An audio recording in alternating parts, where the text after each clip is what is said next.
welcome back to the channel. Here's 3 simple tips to improve your iron play. Many golfers who struggle with iron play get the ball position a little bit too far forward in the stance, they get the stance a little bit too wide, and then from there what happens is the right shoulder gets a little bit too low compared to the left shoulder gets a little bit too high.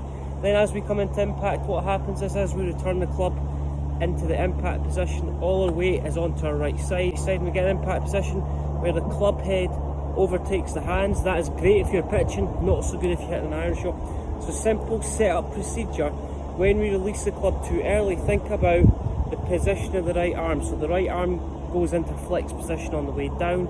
Struggle with a flip or releasing the club too early, that extension of the right arm happens too early. So the right arm straightens a little bit too early, so we lose that flex in the right arm a little bit too early. The club's going to hit the ground before the golf ball, and you're going to struggle to control the low point. So if you're somebody that struggles with thin shots, bottom groove shots, distance, the ball just goes straight up in the air and we don't make that ball turf connection, the tendency is the ball position could be a little bit too far forward. As we get to the top of the backswing, all our weight stays onto our right foot, so there's no transfer of weight onto our left side, so the right shoulder stays lower compared to the left shoulder. Here, normally we come down, the grip would be ahead of the club head.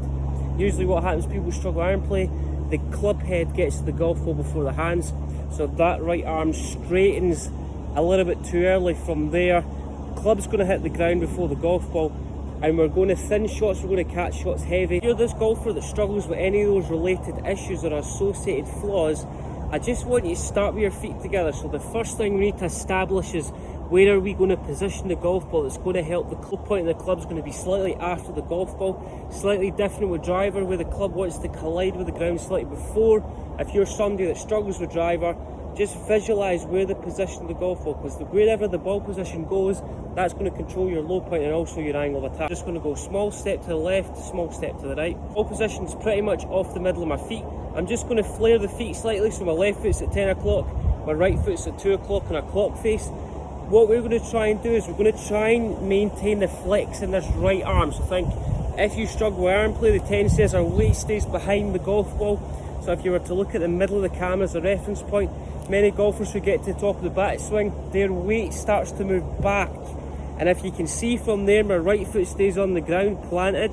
There's a big gap between my knees, my weight's not started to transfer onto my left side. Position of your right knee, how that's situated on the downswing, and also the position of your right wrist. So think about, when we release the club early, right arm straightens too early, the grip end is going to go back towards my right hip. What we're going to try and do from there is we're going to try and overdo this. So we're going to try and maintain the flex in our right arm for as long as possible, and it's the feeling of the right palm faces the ground for as long as possible in the downswing. Right arm to stay a little bit more flexed for longer, so it's almost the feeling that you're trying to get right palm more down towards the ground, and the feeling is trying to get right elbow to move in the middle of your stomach. You're trying to get right elbow to move pretty much in the middle of your feet. That's a good feeling, and the grip end of the club is pointed towards your left hip. Right arm straightens a little bit too early, so if I straighten my right arm a little bit too early, as you can see from there, the club collides with the ground 5 inches to 6 inches behind the golf ball. What we're trying to do, eliminate that issue. You're going to take left hand off the club, and I'm just going to feel it as you get to the top of the backswing, right elbow hits your left hand. That's a really good drill to try and get right palm more towards the ground and trying to keep that flex in the right arm for longer. Straighten the right arm too early, as you can see from there. The club hits the ground before the golf ball, the grip end goes back. Right elbow to maintain its flex a little bit longer into the downswing. So the feeling would be maybe moving your right elbow ahead of your right wrist, and we keep the bend in that right wrist. So the elbow is moving ahead of the wrist, the right palm is more down towards the ground, and we feel like we maintain the bend in the right arm for longer. Hands get a little bit ahead of impact. It's going to help us create that desired shaft lean, and it's also going to help us make ball turf contact whilst maintaining our weight onto our left side. Struggle with your iron play, here's 3 simple tips you can implement within your practice. Have the ball situated a little bit more in the middle of your stance. As you walk the club to the top of the backswing, 2 simple things as you start down. Right palm down towards the ground a little bit earlier than the downswing, facilitated by keeping the flex, so the bend in your right arm a little bit longer. The elbow moving ahead of the wrist, keeping the flex in that right arm. That's a good feeling to try and get this handle a little bit more ahead of impact. and it's also going to enable us to try and get our weight a little bit more onto our left side. Small step with your left foot, small step with your right foot. Try and get the ball just underneath your sternum, that's a good reference point. And feet should be in line with your hips and shoulders. Top of the backswing, feel like all your weight starts to move into your left side before you get to the top of the backswing. And all we're going to feel like at impact, we're going to try and get left hip, left knee to line up with the middle of my left foot at impact. So I should feel like my hands are slightly ahead there. I feel like I'm going to take a slight divot after the golf ball. Many people who struggle with iron play take the club to the top of the backswing.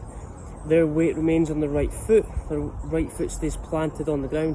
And then we've got to straighten our right arm and release our wrist angles early to try and create space and make good contact. So flare the feet open, that's going to allow the knees, hips and the rib cage to start rotating into the backswing. Feel as I get to the top, left knee moves away from right knee, but I'm going to feel like my right knee has to catch my left knee up. So right knee is getting a little bit closer to my left knee, and from there, as you can see, my weight stacked onto my left side at impact. As I come through, I'm going to feel left hip, left knee, a straight line through the middle of my left foot. That's a good feeling, and that's going to create a little bit more ball turf contact.